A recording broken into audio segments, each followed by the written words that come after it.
start, I'll add sugar, salt, vinegar, and some water.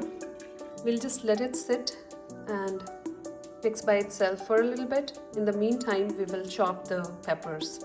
So let's chop the peppers.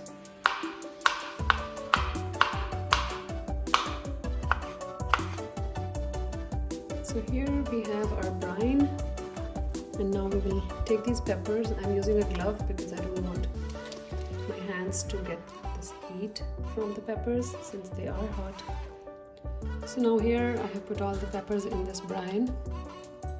Now we'll just push these peppers down a little bit into the water, and I'm going to add some more water so it stays nicely covered. With this, guys, our Fresno peppers are pickled now. You can close the lid tightly and put it in the refrigerator. So you can use these peppers on a toast, on pizza, or anywhere you like to add some little spice. Here is one of the ways I like to use it on a cheese toast.